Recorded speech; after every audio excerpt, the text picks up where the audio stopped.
Shalom saudara-saudara yang terkasih dalam Tuhan. Mari kita membaca satu bagian firman Tuhan dari Keluaran pasal 31 ayatnya yang ke-13. Firman Tuhan bunyinya demikian. Katakanlah kepada orang Israel demikian, akan tetapi hari-hari Sabatku harus kamu pelihara.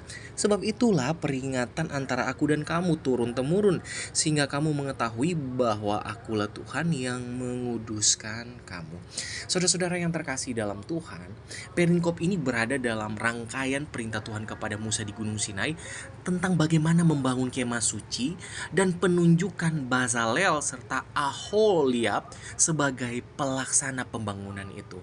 Namun saudara-saudara, di tengah-tengah instruksi teknis tersebut, Tuhan menekankan kekudusan Sabat sebagai tanda perjanjian abadi antara Tuhan dengan umatnya.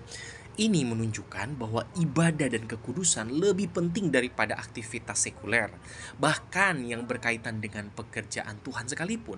Saudara-saudara, mari kita pelajari perlahan-lahan ayat ini. Yang pertama, Sabat sebagai tanda kekudusan.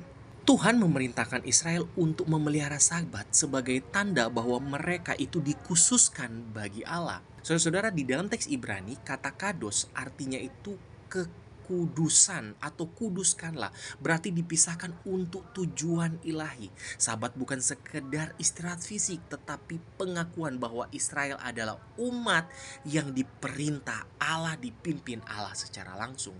Dan yang berikut kita bisa lihat adalah di ayat-ayat selanjutnya tentang hukuman bagi pelanggar Sabat. Pelanggar Sabat dihukum mati, menunjukkan betapa seriusnya Tuhan memandang hari ini. Saudara-saudara, Sabat adalah hari perhentian penuh. Di dalam teks Ibrani disebut Sabaton, menekankan tentang totalitas perhentian pekerjaan untuk fokus satu hari bagi Tuhan. Nah, saudara-saudara, yang berikut kita bisa lihat adalah Sabat itu sebagai perjanjian yang kekal. Sabat disebut perjanjian kekal menandakan hubungan yang tak terputus antara Tuhan dan umatnya. Tuhan memberi contoh dengan beristirahat pada hari yang ketujuh menjadi Sabat sebagai penanda identitas umat Allah. Jadi Tuhan memberikan contoh dan umat Allah mengikutinya. Bahkan Calvin melihat Sabat itu sebagai simbol istirahat rohani dalam Kristus. Bagi orang Kristen, Sabat mengingatkan kita untuk berhenti dari usaha sendiri dan bersandar pada anugerah Tuhan. Walter Brueggemann itu berkata seperti ini, bahwa Sabat itu menyatakan hidup bukan hanya tentang produktivitas, tetapi tentang hubungan dengan Allah. Matthew Henry juga berkata, Sabat itu menunjukkan bahwa penghinaan terhadap kekudusan Tuhan adalah dosa serius. Atau yang dimaksud Matthew Henry adalah bagaimana kita melanggar kekudusan Allah yang telah ditetapkan. Dan salah satunya kalau kita melanggar hari Sabat. Nah, saudara-saudara, mari kita belajar tentang prinsip beristirahat di dalam Tuhan itu mencakup juga ibadah kita.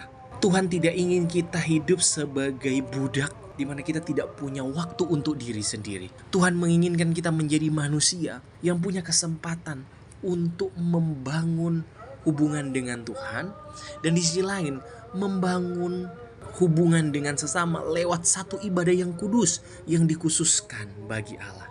Mari kita belajar mengutamakan Tuhan. Seperti Israel dipanggil untuk menguduskan Sabat, kita dipanggil untuk memisahkan waktu khusus bagi Tuhan. Bukan kasih waktu sisa, kita khususkan waktu bagi Tuhan, baik melalui ibadah, doa, atau refleksi firman.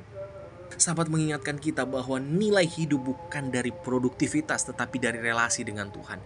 Beristirahat adalah bentuk iman bahwa Tuhan yang memelihara kita. Dan mari kita melihat Kristus sebagai penggenapan Sabat. Yesus adalah Tuhan atas Sabat. Di dalam Matius 12 ayat 8, itu dengan jelas melihat.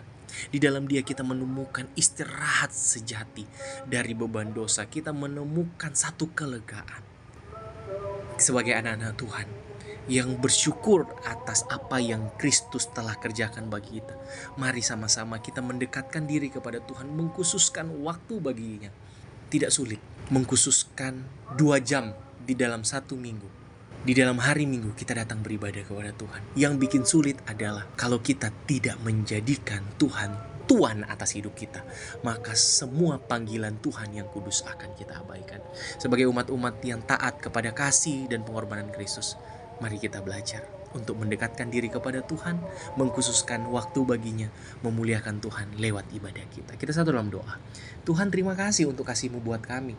Engkau telah menuntun kami, memberikan kami kehidupan. Ajar kami untuk memberikan hidup kami bagimu di dalam satu contoh konkret, lewat ibadah kami yang kami khususkan dan kami persembahkan hanya dan bagi untuk kemuliaan-Mu. Di dalam nama Tuhan Yesus kami berdoa. Amin.